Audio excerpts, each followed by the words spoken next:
주세요. 변방에서 외치는 정치 소돌이 변정소 13회 방송 시작하겠습니다. 박수 한번 치고. 네, 정말 두 분과의 합이 갈수록 참 잘 맞고 있다 이런 생각이 듭니다. 네, 변정소 13회 방송 시작하겠습니다. 변두리에서 펼쳐지는 이 소돌이를 더욱 특별하게 만들어가는 이 특별한 멤버분들 소개해드려야겠죠. 자, 먼저 오늘은 이분부터 소개를 하겠습니다. 모난돌이지만 따스하고 정겹다. 변정소에서는 화통한 웃음을 담당하는 흥부자, 쌀집 아저씨 김영희 PD의 술친구이신 문윤택 민주교육연구원 부원장님 나오셨습니다. 안녕하십니까? 안녕하십니까. 오늘 소개는 어떻게 좀 마음에 드시는지? 아주 마음에 듭니다. 어느 부분이 특히 마음에 예, 드셨습니까? 술 얘기가 언급돼. 술, 예, 술친구. 예. 술친구. 그 나중에 한번 저희 변정소에도 한번 초대를 한번. 아유, 예. 다음에 내려온 땐 한번 모시겠습니다. 술 좋아하지 마세요. 네. 요즘 네. 술 때문에 코너로 몰린 분이 한 분 계시잖아요. 네, 아, 예, 있군요. 저, 네, 알겠습니다. 저기 어디 비행기 타서 가는 네, 곳에 알겠습니다. 있잖아요. 술. 제가 얘기를 하면 그때 나와 주시죠. 그럴까요? 네. 자, 나한테 걸리면 대통령이고 비대위원장이고 뭐고 없다. 국가와 민족을 위한 보수 정치의 재건을 꿈꾸는 미스터 쓴소리. 네, 대한민국 1호 특검이 아니고 팀원이었던 우리 허용진 변호사님 함께 하시겠습니다. 안녕하십니까? 안녕하세요. 반갑습니다. 소개 마음에 드셨습니까? 항상 마음에 듭니다. 네, 안녕하십니까. 예, 변정소를 진행하고 편집하는 저는 유사 언론인 시사 팟캐스터 고칼입니다. 네, 이제는 저희 그 변정소의 녹화 주기가 이제는 거의 2주로 지금 고정이 되는 네. 것 같습니다. 예. 어쨌든 2주 만에 다시 이렇게 또 모시게 됐습니다. 고재일 선생님 마음이니까요, 그거야. 예, 두 분의 시간이 또 맞아야 되니까. 예. 우리가 항상 맞추지. 시계는 안 켜고 다니죠. 휴대폰으로 시계를 보니까 항상 맞추잖아요. 네, 알겠습니다. 빨리 넘어가도록 하겠습니다. 오늘도 말이 길어질 듯한 예감입니다. 자, 짧게 하겠습니다. 그 본격적인 6월이 시작이 됐습니다. 날씨 걱정도 많으시고 평소부터 두 분 또 워낙 또 나라 걱정들을 많이 하시기로 또 유명한 분들 아니겠습니까? 두 분의 근황이 참 궁금해졌는데 어떻게 지내셨는지 지난 2주 동안.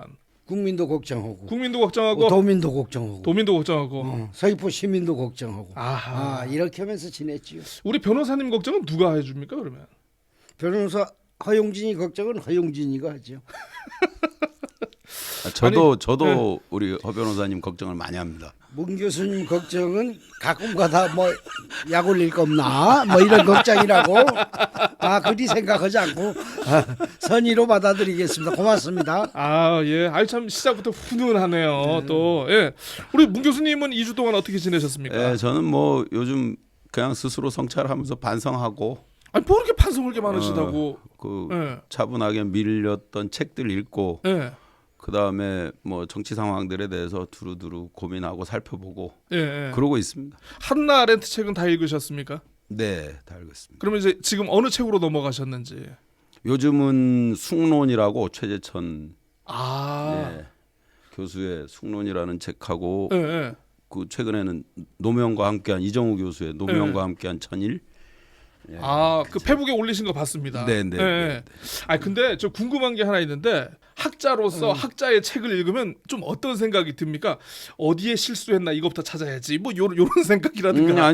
그러니까 제가 좋아하는 제 기호에 맞는 책들을 많이 보는데 그거는 대부분 쉽게 쓴 글을 좋아합니다. 그러니까 교수스럽게 학자스럽게 쓴 글은 저부터가 일단 별로 읽고 싶지 않아서 샀다가 앞부분 읽다가 이 책 싫다라고 때려치고. 하면 안 읽고 대부분 제가 읽는 책들은 읽기 쉽고 편한 책 그런 책들을 읽고 있습니다. 읽으면서 좀 제 생각도 할 수 있는 기자들은 남의 기사를 이렇게 읽습니다. 저희는 보통 보면 제목, 부제목, 첫째 리드 문장까지만 읽고 바이라인 누가 썼나. 저희는 솔직히 말씀드리자면은 그 기자들은 물론 이거 일부 저 같은 아주 좀 일부의 케이스만 되겠지만은 남의 기사를 잘 안 봅니다.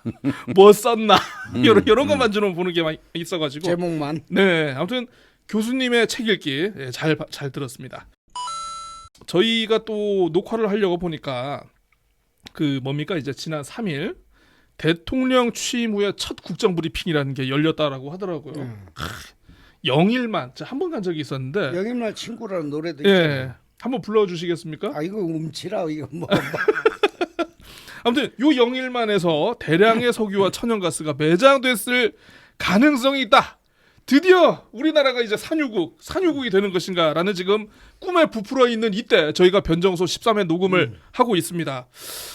이걸 분석한 미국의 기업 액트지오라는 곳에서 저희 녹화 일자인 오늘 6월 7일 맞춰가지고 또 기자회견을 했는데 저는 이제 기자회견을 보면서 좀 가슴이 벅차 올랐습니다. 어떡해요. 예. 왜냐하면 이 꿈에 액트지오가 부풀었어요. 액트지오가 1인 기업이더라고. 1인 어, 미디어인 나도 뭔가 국가의 큰 사업을 따를 수 있겠구나. 야. 그래. 대한민국은 더 이상 이렇게 회사의 규모에 연연하는 그런 국가가 아니다. 예. 실력만 갖추면 나도 얼마든지 나라의 돈을 슈킹해 먹을 수 있겠다. 이런 생각이 들어가지고 굉장히 가슴이 벅차 올랐습니다. 농담이었고요. 두 분은 또 이제 석유 파동을 예전에 겪어보신 분들 아니겠습니까? 그렇죠. 그러다 보니까 요번에 그 영일만 유전 가능성에 대해서 좀 느끼는 바가 좀 있으시지 않을까 싶은데 혹시 허 변호사님? 뭐 그냥 석유가 나오는 거는 우리 한민족이 다 바라는 꿈 아니겠습니까? 이게 꿈까지 가는 겁니까? 예. 근데 이게 석유가 나올 가능성, 지금은 뭐 존재할 가능성 이런 단계인 것 같은데 그 가능성을 갖고 대통령이 꼭 그걸 발표를 해야 되느냐? 가능성만 가지고 겨우 그래서, 가능성인데. 뭐 전담하는 산자부 장관 있잖아요. 그렇죠. 산자부 장관이 나서서 이거 이렇게 해서 우리가 가능성이 있어서 지금 추진을 하고 있다. 요 정도 메시지로서 주는 게 적절하지 않았냐. 근데 대통령이 나서면 지금 뭐 언론에 발표하는 거 보면 20% 가능성이라고 그러지 않습니까? 그렇죠. 대통령이 나서면 그 무게감 때문에 거의 100% 가까이 나오는 것이 틀림없다. 이렇게 국민들이 잘못 받아들일 여지가 있거든요. 대통령이라는 자리가 갖고 있는 그 정치적 무게감 때문에. 오죽했으면 대통령이 발표했을까. 이런 생각이 안 들겠습니까? 저도 그런 생각이 드는데요. 대통령이 직접 기습적으로 브리핑했잖아요. 그러니까 브리핑할 정도면 이거 거의 확실하다라는 심정적으로 그렇죠. 이런 자신감이 있기 때문에 발표했지 않겠습니까? 대한민국의 거의 모든 자원을 쓸 수 있는 최고 권위. 그래서 그렇다가 만약에 이게 저도 잘 되기를 바랍니다. 석유나 가스가 진짜 대량으로 발견돼서 최고로는 경제성까지 갖춘 그런 상태가 되기를 간절히 바라는 국민이 한 사람인데요. 만약에 이게 가능성으로서 끝났다. 좀 1, 2년 사이에 뭐 어느 정도 윤곽이 잡힐 텐데 그랬을 때 그 국민들이 느끼는 그 실망감 이거는 좀 참 어떻게 말로 설명할 수가 없거든요.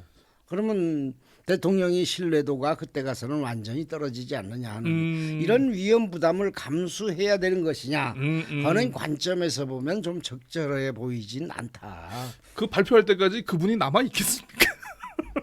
개인적인 의견이었습니다. 뭐 1, 2년 있으면 시추공 뚫을 거 아닙니까? 그때 되면 또 진전된 의견이 나오겠지요. 그러다 보면 어느 정도 지금 생각하는 것보다 조금 더 판단하기가 비전문가 입장에서도 쉽지 않겠느냐. 그때 실망해서 만약에 대통령 신뢰할 수 없다라는 그런 마음을 가져버리면 국가 전체적으로 손해다. 그래서 타이밍도 적절하지 않았고 대통령이 직접 나서는 것도 적절해 보이지는 않았고 그 아까 1인 기업 얘기했지만은 그 1인 기업이라는 회사를 인용해서 액트지오. 이 영화가 짧아서 항상 액터잖아 행동. 예, 예. 그래서 좀 빨리 좀 줄여주시죠. 예. 그런 신뢰의 문제가 예. 자꾸 의문을 증폭시켜서 알겠습니다. 정쟁으로 번지는 거 아니냐. 문 교수님 어떻게 보셨습니까? 예, 저는 뭐 여러 가지 문제가 아주 많은데 일단 허 변호사님 말씀에 1차적으로 동의하고요. 예. 그다음 두 번째 이번 같은 경우는 그 대통령이 발표하는 게 부적절하면 누가 했어야 됐냐 산자부 장관이 아니라 이런 1인 기업의 자료를 믿고 이렇게 되면 저는 그 문체부 장관, 문화부 장관이 발표를 했어야 이게 조금 더 지금 내각에서 발표할 만한 사람은 그런 배우나 뭐 이런 출신들이 깜짝 해주는 게 뭔가, 오히려 좀 희극적이고 쇼 같고 뭐 이런 게 더 적합하지 않았나 그런 변명의 여지도 있고 저기가 배우 출신이었다 뭐 이런.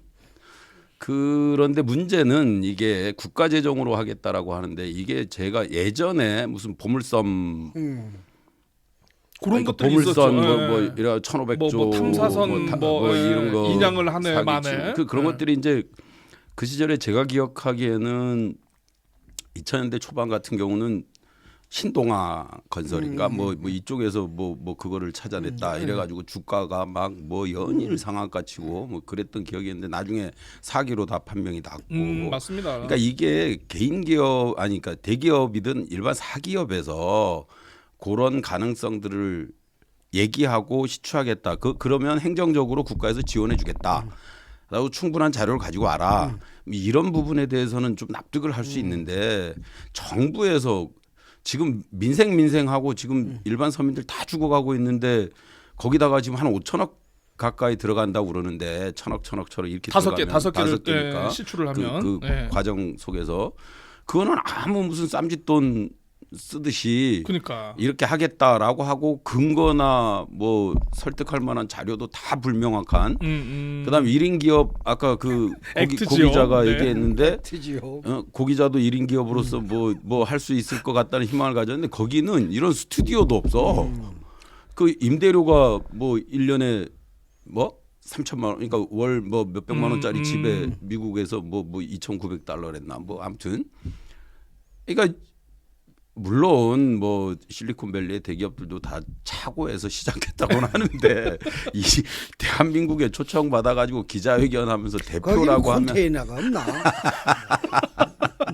하여튼 코미디 같은 지금 이 시국 전환을 시도하고 있다. 어쨌든 그러니까 예. 너무 좀 유치하다라는 생각이 듭니다. 어쨌든 지금 두 분이서 이제 제기하신 뭐 문제나 지금 국민적으로 갖고 있는 의혹들은 지금 언론들이 계속 취재를 하고 있고 어쨌든 지금 보도들이 하나씩 지금 나오고 있습니다. 그거는 저희 변정소 다음 에피소드에서 이걸 조금 다뤄야 될지는 모르겠습니다만 그건 좀 한번 지켜보도록 하겠습니다. 이 본격적인 에피소드 들어가기 앞서 가지고 12회 방송 결산부터 잠깐 좀 하고 넘어가겠습니다. 저희가 3개 에피소드 그리고 3개 쇼츠를 만들었는데요. 조회수가 약 4,000회 가량 정도가 나와가지고 그래도 12회보다는 조금 나아지고 있다. 아주 고무되고 있습니다. 댓글을 좀 소개를 해드리자면 그 허 변호사님께서 예상하신 대로 우리 이제 그 최상병 특검이 이제 부결이 되지 않았습니까? 네. 저희가 최상병 특검 내용을 다룬 클립에서 이런 댓글을 주셨네요. 변방 경기 북부에서 듣고 있어요. 화이팅. 이렇게 해주셨습니다. 박수 한번 주시죠. 감사합니다. 예, 경기 북부에서도 또 저희 또 변정소를 또 예. 전국으로 확산돼서 아마 제가 봤을 때 고맙습니다. 두 분의 지인이 아니실까 이런 뭐 상상도 한번 제가 해봅니다만은 제 어쨌든 지인은 감사합니다. 강남 쪽에 많이 살고 경기 북부는 없습니다. 네, 경기 북부면은 뭐저 허 변호사님 측근일 가능성이 뭐 많네요. 의정부, 예, 뭐 가평, 뭐 요런 데들. 예전에 포천. 의정부지검에서 근무하신 적은 없습니까? 의정부지검에 그때 의정부지검에서 지인이네. 근무하셨어요. 그때 지인이야. 네, 아무튼 이렇게 응원해 주셔서 너무 감사드리고요. 이 저기 최상병 특검에 대해서 관심이 많은 네. 정의로운 정의로운 맞습니다. 네, 그렇죠. 국민 중에 한 사람이 정의로운 아닐까. 우리 국민. 맞습니다. 네. 그렇게 생각을 합니다. 그래도 참 그 너무 감사한 게 또 이렇게 저희가 또 제주에서 이렇게 만드는 시사 방송인데 나름대로 이런 걸 같이 봐주시고 또 공유해주시고 응원의 글까지 주셔가지고 너무 감사하다라는 요런 생각입니다. 근데 저희가 그 돼지 피게 논란에 대해서 다룬 에피소드 있지 않습니까? 예, 좀 댓글이 좀 많았습니다. 사실 제가 댓글을 좀 몇 개 계속 지우고 뭐 했거든요. 예, 좀 약간 좀 심한 표현들이 있어가지고 사실 뭐 내 욕을 많이 했겠구만. 돼지비게 얘기할 때 약간 좀 부정적인 반응을 좀 약간 나올 것이다 예상은 좀 했었는데 일단은 좀 소개를 해드리자면. 비계 먹으러 제주도 간다고? 그런 사람이 있긴 있겠지. 그러나 대부분의 사람은 비계가 아닌 삼겹살을 먹고 싶은 거지. 네, 존중합니다. 네, 요 의견 존중하는데 저희 에피소드를 좀 끝까지 다 봤으면 좀 맥락을 조금 아쉬웠을 것 같은데 좀 네. 뭐 물론 바쁘시다 보니까 저희가 이걸 좀 더 축약해가지고 바쁘신 우리 청취자 여러분들께 좀 간단하게 전달하지 못한 저희의 책임도 크다. 네. 이런 생각입니다. 일단 오늘 우리는 동파육을 먹습니다. 네. 또 한 분은 그러니까 제주도 안 가는 것이다 라고 이렇게 주셨고 그나마 저희 에피소드 내용에서 저희 세 명이 이렇게 얘기를 하면서 저희 의견에 좀 호응을 해주신 분도 있습니다. 언론이 제주도 갈 바엔 일본 가라고 부추기는 것 같습니다. 비정상적인 나라 국정 운영에 대해서는 이런 방구도 못하는 것들이 고작 돼지고기 비계에는 잡아먹을 듯이 물어뜯는 기레기들 정말 한심합니다. 네, 이렇게 주셨습니다. 뭐 물론 저희가 뭐 언론의 보도 태도에 대해서도 조금 문제를 했습니다만은 뭐 좀 약간 잘못된 인식을 저희가 나름대로 저희 이제 셋이 모두 이제 제주도민이다 보니까 저희가 느끼는 이 사태의 본질에 대해서 저희가 나름대로 이렇게 좀 설명하는 것이었는데 좀 다음부터는 저희가 좀 더 잘 설명을 할 수 있게끔 노력을 해보겠습니다. 아무튼 댓글 너무 감사드리고요. 뭐 청취자들 중에 뭐 다양한 의견이 있을수록 네네. 좋은 거 아니겠습니까? 아무튼 댓글 감사드리고 조금 더 맥락을 조금 더 살펴주셨으면 더욱 감사드리겠다 이런 말씀을 드리겠습니다. 혹시 우리 저 문 교수님은 이 댓글에 대해서 혹시 뭐 의견 주시거나 예. 그 제가 듣기로는 중문 그 업체 식당에 지금 뭐 번호표를 받고 대기하고 그렇게 장사가 잘 된다고. 그렇습니까? 왜 그러죠, 그게? 그 홍보가 돼서 홍보도 되고 진짜 비계만 주니 확인하러 갔는지 모르겠는데 거기에 조금 이제 서비스 개선을 해서 고기를 몇 그램 더 주는 모양입니다. 그 전에 반성 차원에서.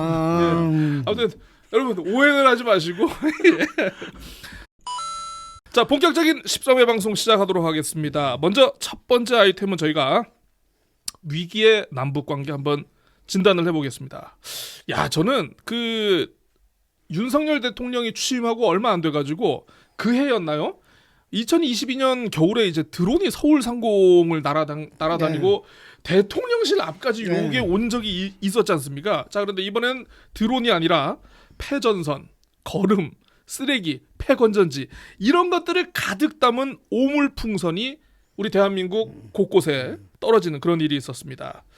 먼저 5월 28일 휴전선 접경 지역을 시작으로 전북 무주와 장수, 경남 거창, 충남 계룡, 경북 영천 등등 260여 곳에서 발견이 됐고요. 야, 근데 이게 충남, 경남까지 온 거면 진짜 멀리 날아온 건데. 네. 6월 1일에는 2차 오물풍선이 전국적으로 720여 곳에서 확인이 됐습니다. 근데 이때는 2차부터는 풍선이 떨어지면서 이게 차유리창을 덮쳐가지고 이렇게 뭐 파손되는 그런 물적 피해도 발생을 했습니다. 결국 북한이 잠정 중단한다고는 했습니다만은 대통령실이 NSC 회의를 소집을 해가지고 니들이 정 그렇다면 우리는 확성기 방송을 재개하겠다. 그리고 9.19 남북 군사 합의 효력에 대한 정지를 동시에 선언을 해버립니다. 이게 정말 물론 남북 관계가 그동안 사안에 따라 가지고 좀 뭐 긴장과 해빙의 여러 순환의 과정이 있었습니다만은 진짜 정말 지금 윤석열 정부 취임 이후로는 해빙의 무드라고는 제가 0.01도 못 보고 계속 긴장만 가고 있는데 너무 좀 우려되는 상황이라고 할 수 있는데 먼저 두 분 지금의 상황을 어떻게 지켜보셨는지 좀 한번 의견을 한번 듣고 싶습니다. 일단 왜 오물을 보냈을까요? 수치심을 자극하기 위한 뭐 그런 거 아닐까요? 저는 이렇게 생각을 해봤습니다. 예. 예를 들면 드론도 띄우고 뭐 이렇게 했잖아요. 그러니까 드론은 이제 목적이 있는 거죠. 사진 촬영이라든가. 그렇게 드론을 띄우고 뭐 미사일 쏘고 이렇게 하면은 군사적 긴장을 조성하는 행위로밖에 인식을 못 하잖아요. 예. 응. 예. 그러면 이 북한에서 군사적 도발을 하면 우리 대한민국은 민심이 하나로 통합되기가 쉽잖아요. 군사 도발을 하게 되면 예, 저 북한에서 하게 되면 이렇게 뭐, 우리가 긴장해서 이래서는 안 되겠다. 네네. 이런 이 생각이 공유가 되는데 예. 그만큼 주목도는 국민들한테 주는 메시지는 약해지는 거고요. 예, 군사적 긴장 관계로만 가기 때문에. 예, 그렇죠. 그래서 그렇죠. 민심을 그 외의 방법으로 교란할 방법이 무엇일까를 궁리하다가 남남 갈등을 유도하기 위해서 오물을 뿌리면 야 도대체 북한에서 이제 군사도발 다니고 오물 뿌리는데 북한하고 좀 어떻게 잘해야 될 거 아니냐 하는 의견도 생길 수가 있거든요. 그러면 그거 말이 안 돼 하면서 우리 남한의 갈등 그리고 또 한 번도 전 세계 역사상 안 해본 도발이잖아요. 오물을 이제 우리가 적국이라고 가정을 한다면 적국에다가 오물을 날리는 거는 우리 인류 역사상 이런 방식을 본 적이 없거든요. 그러면 본 적이 없는 방법을 하면 기네스북에 올라야 되잖아. 그만큼 주목도가 높아진다는 거죠. 그런 효과를 노리지 않는가. 그러니까 세계 우리 자유우방 국가들한테 보내는 메시지, 우리 국민들한테 보내는 메시지에다가 갈등 유발 이것이 가장 효과적이다라고 판단해서 오물을 보낸 거 아니겠느냐. 저는 이렇게 생각을 아니 근데 저는 합니다. 좀 궁금한 게 여기가 나름대로 김정은 위원장 이후에는 우리가 정상 국가처럼 뭔가를 해보겠다라고 지금 대내외에 지금 이렇게 주장하고 있는 그런 거 아닙니까? 아니 그러면 군사적인 어떤 근육을 강조하기 위해서는 차라리 무슨 뭐 발사 실험을 하든가 이런 거를 하지 좀 이렇게 오물풍선을 그러니까 그렇게 정상 좀 국가로 보여서 엽기적인 거 아닙니까 이거는? 북한 측에서도 우리도 자위력을 강화해야 된다고 아무리 떠들어봐야 세계가 인정을 안 해준다 이 말이야. 존재감을 인정 안 해줘. 그래서 선택한 수단 아니겠느냐. 아니 뭐 걔네는 뭐 ICBM 하나만 쏘면 그냥 뭐 미국 일본 다 뭐 기자하고 난리가 이제는 나죠. ICBM 발사 실험하는 게 늘상 있다 알겠습니다. 보니까 아니 뭐 의뢰 그래라. 알겠습니다. 이런 상황이 되니까 방향을 전환해 이런 건 어떨까 하고 아이디어 차원에서 한 번 더 보내본 게 아니냐. 문 교수님 어떻게 보셨습니까? 예, 저는 정말 그 유치의 끝이다. 그러니까 유치찬란하죠. 이게. 네, 거기에 또 원래 유치한 대응하는 정권이잖아요. 대응을 똑같이 유치하게 하는 이 정권도 문제다. 아하. 그러니까 일단 남남 갈등 많네요. 맞죠. 이 시작이 뭐부터 시작이 됐냐면 그 한국, 일본, 미국 연합 훈련이 이제 아주 그냥 뭐 제도화됐듯이 사실 일본 같은 경우는 그 헌법 구조, 일본 헌법 구조에 있는 내용이 있잖아요. 군대를 보유하면 안 되는데 그렇죠. 그거를 그러니까 자신들 스스로 방어하는 차원이어야 되는데 그거를 자꾸 수정하려고 했다가 안 됐는데도 불구하고 지금 그 무리지어서 훈련하는 게 하면 안 되는 거거든요. 그렇죠. 근데 이제 그거를 대놓고 일본 정권이 일본 헌법을 무시하고 그렇게 하는 거에 한국하고 미국이 그러니까 미국하고 일본이죠. 사실은 연대에서 지금 남한을 자꾸 활용을 해서 이렇게 하는 거는 선제적 도발이에요. 아주 이거는 북한에 대해서. 그다음 중국에 대해서도 마찬가지 자극적이잖아요. 계속 이렇게 강경 일변도로 자극적인 행위들을 하면 무슨 지신들 북한에서 못 하겠습니까? 이게 궁지에 몰린 쥐잖아요. 고양이한테 덤비는 거 당연하지 않겠습니까? 근데 그 북한에서는 할 수 있는 모든 그런 부분에 대해서 하지 말아라라는 경고 차원에서 모든 수단을 동원할 텐데 이거를 왜 계속 화해 무드라고 하는 거는 노력조차 하지 않고 처음부터 그 주적으로 간주한 그 북한을 여기서부터가 일단 문제이고 그 이제 뭐 확성기 틀면 뭐 북한이 싫어한다고 자꾸 언론에서 보도하는데 확성기 그거 북한 주민들한테 닿지도 않아요. 뭐 30km 정도 뭐 확성기 소리가 간다고 그러는데 어차피 그 휴전선 30km 이내에 북한 주민 살아봐야 50명 살아, 뭐 100명 사나 그럴 겁니다. 아마도 전 잘 모르겠으나 북한 인구 구조를 그것이 무슨 북한의 위협이 된다고 똑같이 유치하게 그렇게 하는지가 이 정권이 도대체 안보에 대해서 무슨 철학을 가지고 있는지가 궁금한 계속 위기감만 조성했던 정권인데 그래서 저는 오히려 남한의 안보를 위협하는 북한을 뭐 어떻게 하겠다라고 하는 대통령의 이런 얘기들이 거꾸로 나는 대통령 스스로가 지금 이 남한 대한민국 국민들한 안보에 가장 치명적인 정권이다. 난 오히려 북한 공격보다 윤석열 공격이 대한민국 국민한테는 더 치명적이다라는 생각을 해요. 이게 뭐냐면 아까 처음에 그 석유 문제도 나오고 산유국 얘기도 나오고 이랬지만 이게 지금 언론도 다 포함되는데 옛날 공자가 얘기했던 얘기를 간단하게 하면 나라가 정확히 가장 필요한 거는 첫 번째 병, 두 번째 식, 세 번째 신이에요. 이게 뭐냐면 국방과 경제와 신뢰잖아요. 그러면 먼저 버려야 되는 순서를 공자가 얘기한다. 먼저 버려야 될 게 있으면 병을 먼저 버려야 된다라고. 반드시 버려야 되고 그 다음에 식을 버려야 된다. 신은 반드시 남아 있어야 된다. 신뢰는 국가와 백성들의 신뢰. 그렇죠. 정부와 국민 간에 이거는 반드시 남아 있어야 된다. 근데 지금 도대체 이 정부 국민들이 이 정부에 대한 신뢰가 단 1%라도 남아 있느냐? 저는 없다라고 보는 거죠. 근데 무슨 안보 타령을 합니까?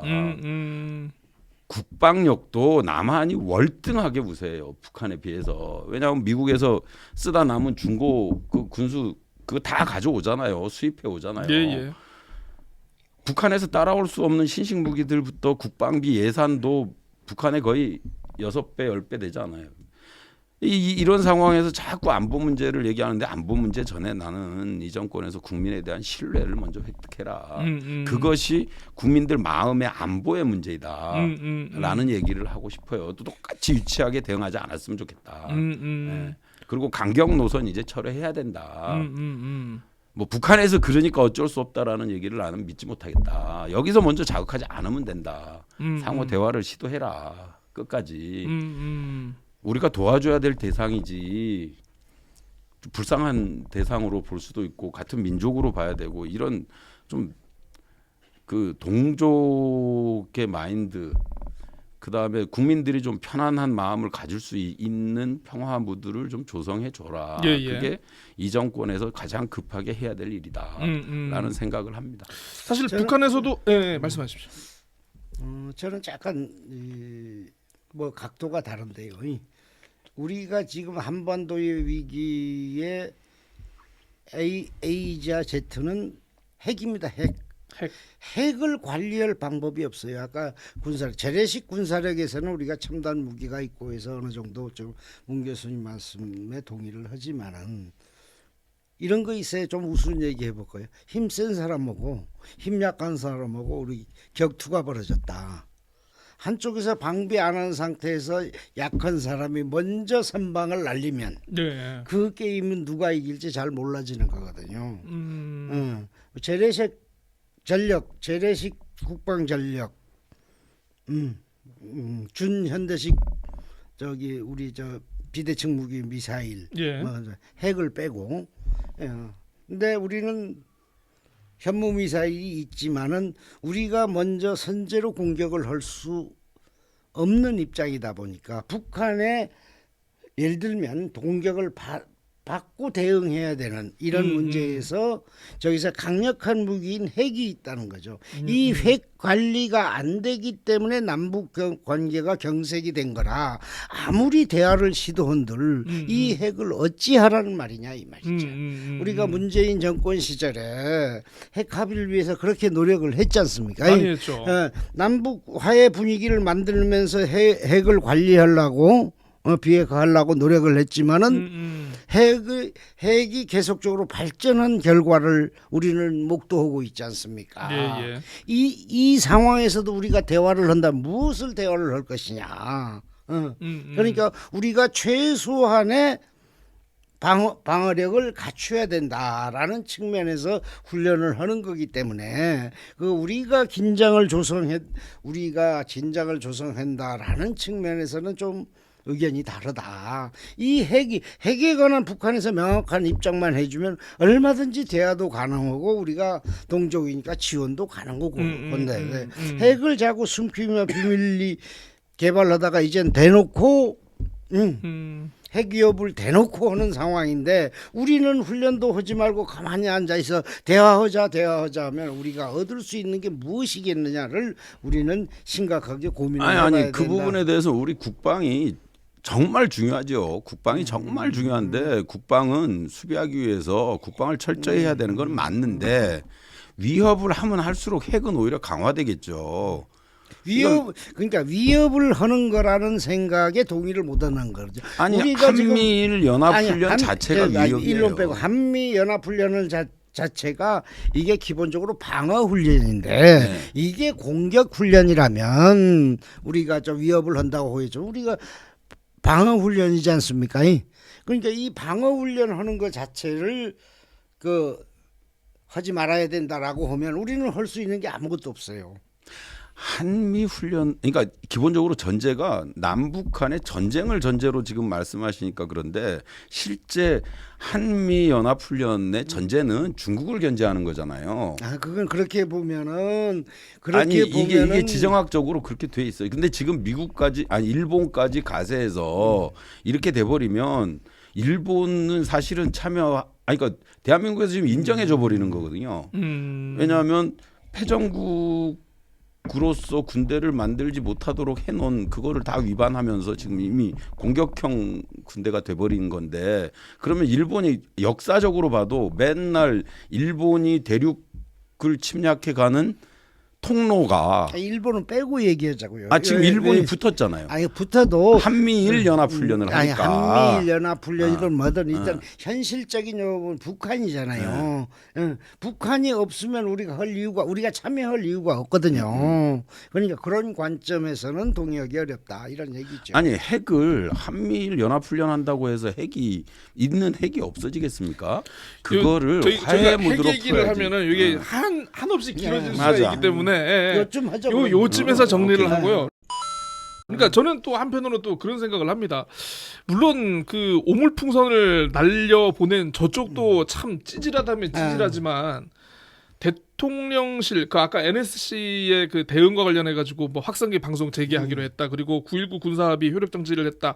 요거 관련해 가지고 뭐 민주당을 중심으로 한 야당에서도 좀 약간 그렇게까지 우리가 대응할 필요 있느냐라는 그런 비판도 있는 것 같습니다만은, 근데 그 부분에 대해서 제가 그 부분에 대해서 좀 이제 개인적인 의견으로 말씀드렸을 때는 그럼 뭔가 그에 상응하는 조치를 우리가 취할 수 있는 게 액션이 수단이 없는 상황에서는 뭔가 이 북한을 향해서 우리가 지금 굉장히 지금 화가 나 있으니까 조심해라라고는 뭔가 액션을 보여야 될 필요가 있는데 이걸 과하다고 우리가 꼭 봐야 될 필요도 있는가라는 그런 생각도 경고성 한편으로 메시지는 들거든요. 줘야 되거든요. 예. 현실적으로 대응 수단이 없습니다. 우리가 저 오물풍선 그러니까 우리가 뭐 기총 사격을 우리도 똥물 보낼 수도 없는 거고. 그러니까 그런 측면에서 좀 아쉬운데.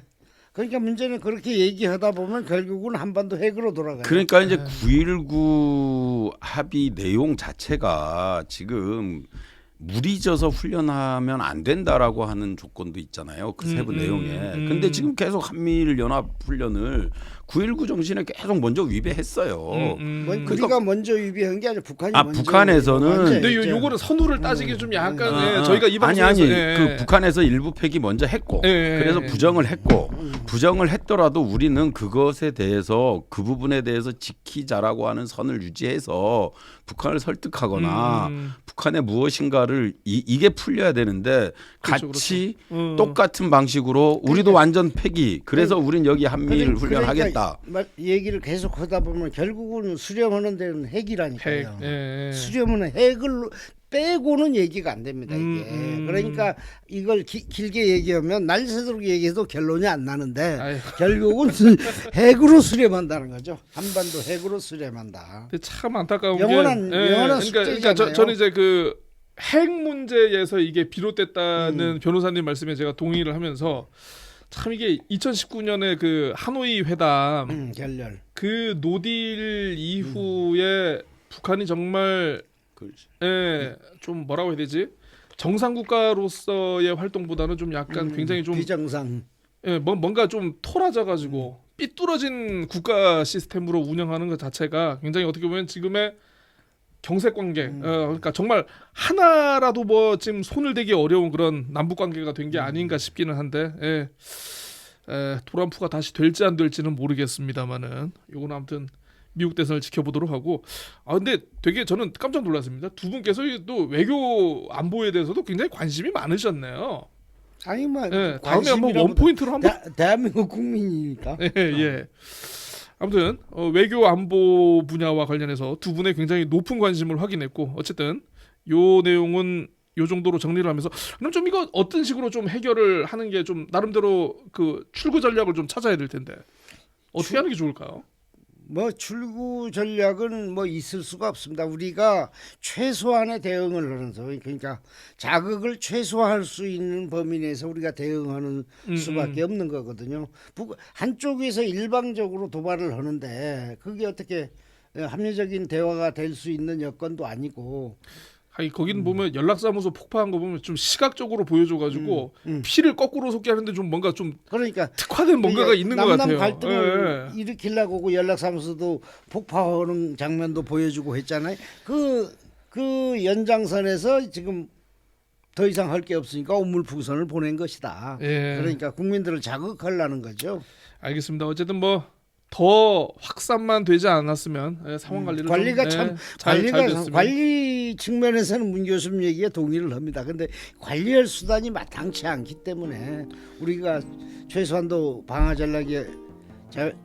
전략으로 훈련도 하고 하는 건데, 그게 보는 관점에 따라서는 어쨌든 대화가 재개가 돼야 되는데 대화 자체가 지금 전혀 이루어지지 않다 보니까 참 안타깝습니다. 자, 첫 번째 주제 이렇게 얘기를 해봤고요. 두 번째로 넘어가도록 하겠습니다. 22대 국회 개원